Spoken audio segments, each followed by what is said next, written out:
let's talk about rocket launchers and which ones are the best ones right now in NIKKE, with a small tier list just for this type of unit. So rocket launchers with A2 include, now that she's probably one of the strongest rocket launchers in the game. If we talk about damage wise, she's the strongest, but is she as good as, for example, Senti or Rapunzel?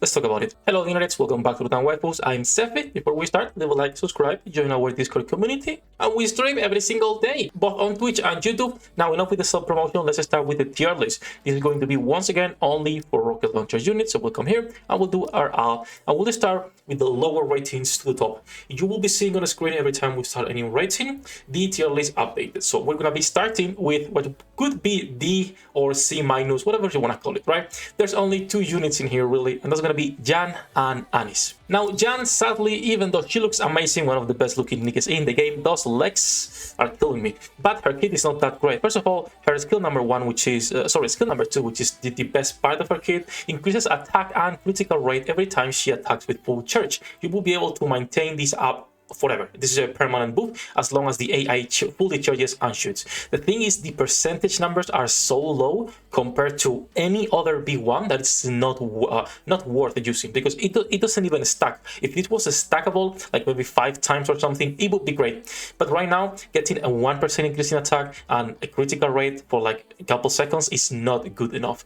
Also, a skill number one, which increases charge damage by 11%, is pretty good, but there's not a lot of teams which focus only on snipers or only on rocket launchers. So right now it's not the best skill. And then lastly we have a Fat Cat, which is her versus skill. This skill is interesting because it should be good, right? It's grouping all of the enemies together. But we're at the point in NIKKE where most good units are AoE or just destroys single target damage, right? There's not that many, unless you're thinking on Laplace or on Alice with the Pierce, where you will be able to fully take advantage of this over using any other B1 that's providing you heals or good buffs like Litter. So sadly, she's one of the less used B1s, even though, once again, one of the best designs. Now, when we talk about Anis, she's in there because her kit is bad. The only reason to use Anis is because you don't have any B2s or because you want the burst generation. She's one of the fastest burst generators in the game, which is great, but her kit increases defense and sharing damage with allies every 30 seconds for 10 seconds. Not that great. Then also activates when attacked 40 times, increasing her own defense, but she doesn't have a taunt, so this is completely useless. And then lastly, she deals some damage and defense down to enemies within range, which is not a big percentage, so she's not doing any damage. The only reason to use her on both PvE and PvP is because of the burst generation, and she is one of the PvP meta units just because of that. But when it comes to PvE, she's not that great. Now let's move into tier C. As you see, we're not going to be talking about any of the SR or R units, only Anis and N102. And N102 is not on C tier though. We're going to be talking about 3 units right now, which is Juni, Bestie, and also Jakal. Starting with Juni. Now, Juni is an interesting case because she is a good substitute, for example, for charging speed teams, so for Alice or for whatever team that you need, be it like Alice, Maxwell, even your Snow White. On those teams, she's a decent substitute if you don't have anything else. And that is because outside of the charging speed, which is decent, skill number 2 is pretty good, which is a passive that will activate every time you attack with full charge, increasing defense, restoring HP, not a lot, but restoring HP, and also increasing max ammunition capacity, which benefits Alice, Snow White, and Maxwell. But her burst skill is quite useless because BDG affects enemies within range, dealing a little bit of damage. You don't care about that small damage, and she immobilizes the targets for 5 seconds. If this was a stunned, just like for example Privacy, Juni would be a lot better and more used even in meta compositions because that's useful and valuable to the team. But immobilizing the units alone is not good, it's not worth it. And that's why she falls off a little bit, because outside of those charging speed teams, she doesn't heal enough, she doesn't increase ammunition enough, and then her ultimate falls off compared to any other B2. Now the next one is gonna be our girl Bestie. Bestie is a good DPS if you don't have anyone else for water teams, but right now the meta for water teams are going to be Dorothy, Privacy, and probably Helm even for the heals. So those 3 are the girls that are carrying water teams. Bestie falls off in damage, but she's a great DPS. Her skills though require too much time to build up damage. She is just like, for example, Isabel, where you need long fights with bosses in order to reach full potential, and that on campaign most of the time will not happen. So she increases her own explosion radius when hitting a target with full charge. She also have 2 skills which will be activated with previous effects, as you can see. So she will increase her own attack, critical damage, and critical rate, and also when bursting, she will deal extra damage every time she's bursting. The problem with this is when she's bursting, meaning you need to burst 6 times or 5 times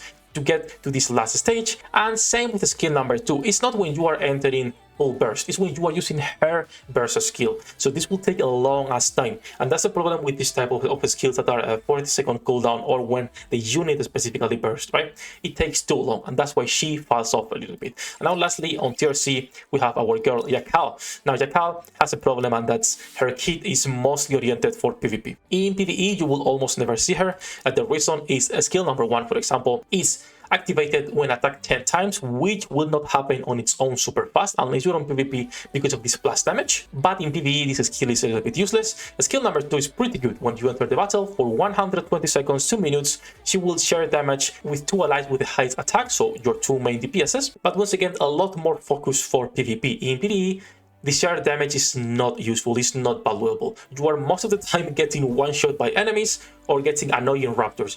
And then her burst skill increases the damage of your main DPSs, most of the DPSs in the game. So again, a unit that's mostly focused for PvP, for the Scarlet one-shot teams, right, or whatever team you're using with AoE damage to just nuke the enemy team. Now that said, let's move from C tier into B tier directly, and this is what we're going to be putting N102. N102 is on a really interesting spot. She's the only SR unit that we most of the time recommend using as a new player, and you can use her until you get a really good B1. The reason for this lies in 2 of her skills. First of all, burst skill, 20-second cooldown for the burst 1, increases attack to all allies. And then second, her skill number 1 affects 1 ally with the highest attack, activates when attacking with full charge, which is going to be every time with the AI. Max ammunition capacity and critical damage increase. This is pretty good. It also increases charge damage, but if you are not using someone who can take advantage of this doesn't matter. That is the reason why we recommend using her. Just level up a little bit burst skill and skill number 1 to maybe level 4. You don't even need to be leveling her up. She's going to be a good asset for your team when you're starting out. Now that said, there is no one else on tier B, so we're going to be moving into B+. And we could say that the unit we're going to be talking about is A tier. I don't agree though, but let's talk about her, and that's one of the only 2 units that I don't have in this account, and that's gonna be N Miracle Fairy. Now N Miracle Fairy falls also on a really interesting spot because she revives. Even if it's only once per battle, she gives an incredible attack buff, but she has a 60-second cooldown, and this is super hard to place because if you go to her kit, as you can see, she recovers 6% of attack over 5 seconds after 3 normal attacks, which is pretty good. She increases HP potency with the passive when she is above 90% HP, and also when the last bullet hits a target while having over 90%, she decreases HP potency for all enemies. So she's a great debuffer if the Raptors have one of those annoying healers. The problem once again comes with skill number 2 is good but not super strong. Skill number 1 is pretty decent, but her burst skill is a 60-second cooldown and can only be used once per battle. Rapunzel, for example, is a lot more valuable because you can resurrect multiple times, you can heal more consistently. Like, she is like a watered down Rapunzel. Still is a great unit if you have her. If you do, congratulations. I hope they rerun her because I need to pull her. I want to complete my Pokédex. Now, let's keep going with the tier list and let's move into tier A. Now, on tier A, you should have it on the screen at some point. We'll have Biscuit, we'll have Noah, and Power. So 3 units that are commonly used. Maybe Noah not that much because there's just, of course, better alternatives for B2s. We don't like burst 2s with a 40-second cooldown. The only exception being Blank, her with her sister, but that's a topic for another day. So let's talk about Noah first. I feel she could be maybe a B+2, but she's really good for ignoring certain wipe mechanics. She will apply invincibility to all allies for 3 seconds while bursting, increase defense by 88%, and also taunt all of the enemies for 10 seconds. This is super good to cheat some of the mechanics, or cheat some of the mechanics if you will. And on special interception as well, if you're a new player, she can help a lot. The problem is those 40 seconds, and that's why she's not higher on any rank in tier list. If she was a 20-second cooldown, she will be used a lot more than what she currently has used for. She has super nice burst generation too. She's used in arena because, of course, for arena nuking teams, for the burst generation and for trying to keep your team alive, she's nice. But outside of that, we will not see her a lot on PvE unless you're trying to cheese certain mechanics from bosses to try and pass a one-shot mechanic, for example. Now that said, let's move into the next one, and that's going to be our girl, Power. Now, Power is on an interesting spot. The Chainsaw Man collab units are not that great. They are not bad, but compared to Nier, so the thing with Power is she's not a bad DPS, she's a decent DPS. But Laplace does everything that she does better.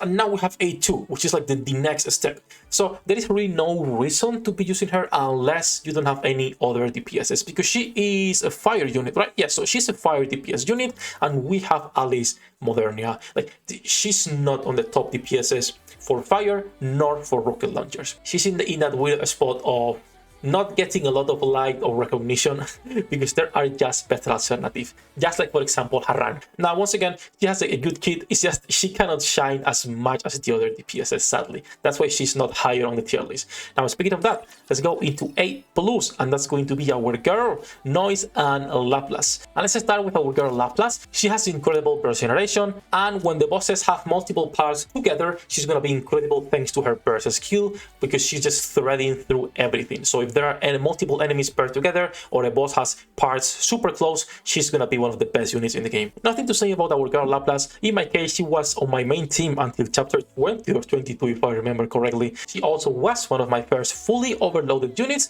and one of my strongest girls right now in my roster. So 4-2-2-3, I might get her to like 5-5-5 and then get her skills up to max, but right now there's just too many units that I need to focus on.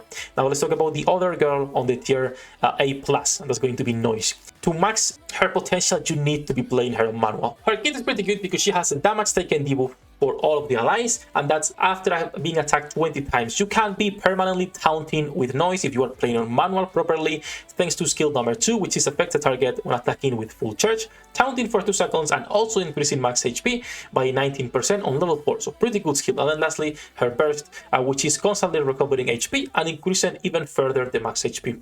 The only problem Noise has, well, 2 problems. First, you have to manually play her to properly dodge everything that's coming her way, and then second, she's a 40-second cooldown. If she was a 20-second cooldown, she will be on the top tier units when it comes to burst. And speaking of top tier units on B2, let's talk about the only unit on S, and then we'll go into our 2 other girls. So the only unit on tier S, and you're probably seeing it on a screen right now, it's Senti, one of my first units, one of my first 2 fully overloaded girls, and she's one of the best girls overall in the game. Senti comes second in place after Blanc, and it's only because of her shield. Her shield will save you from a lot of damage up until you start pushing hard campaign, because on hard campaign that shield ain't saving you. That shield will break anyway and you will get one shot. But up to that moment, all the campaign you can push with her, and as you can see, skill number 1 will help skill number 2 with the cooldown, and this can save you from so much damage. She also decreases defense for all of the enemies, which is appreciated. Once again, if you don't have bunny girls, Blanca nor I recommend you invest in Senti, because for campaign progression for most people it will be a really great unit. Now, finally, S+ tier. Who are the other 2 girls? Well, of course, there's only 2 left. So Rapunzel and A2 are going to be the S+ tier units. Rapunzel simply because of the heals of every single attack, because she heals the whole team when bursting, and because you will be able to resurrect every 60 seconds. This is super appreciated, be it PvP or PvE. She has also really good burst generation, even if she's slower than Laplace. And then also every 15 seconds, she is increasing max HP and HP potency. Overall, Rapunzel, her biggest problem is going to be those 60 seconds, but you should always be playing on manual to avoid misusing her burst skill, and you should be good on that front. And then lastly, let's talk about the newest girl and also an S+ tier unit in my opinion, and it's going to be A2. Now A2, we have to take one thing into consideration. She's good for everything as long as there are multiple enemies or a boss with multiple parts. If there are no multiple enemies clustered together or around, I don't care, right? If there are no multiple enemies or there's not a boss with multiple parts, she's not good. She will not be dealing as much damage and you will not be able to fully utilize her. And at that point, you are better off using other alternatives such as Alice or whatever you want to use on those teams. Outside of that though, she is super strong. If there's a boss with multiple parts, she will threat absolutely everything. So if you're a new player and you got A2 or even 2B, you are in luck because you will be able to use both both of them. Something that's pretty cool, honestly. And I think that's everything. Once again, we are not evaluating the other SR girls because they all suck. Now, do let me know if you agree with the tier list, if you would change anything around, and why would you do it on the comment section down below. Thanks for listening to my rambling, guys. Like always, thank you to my patrons for making this content possible. You can join them with the links in the description down below. Good luck with your pool the internet, and see you in the next one. 役立たずは楽園から追放するのみ。ブランとノワールのショータイムです。天地万物を切るとはこういうことだ。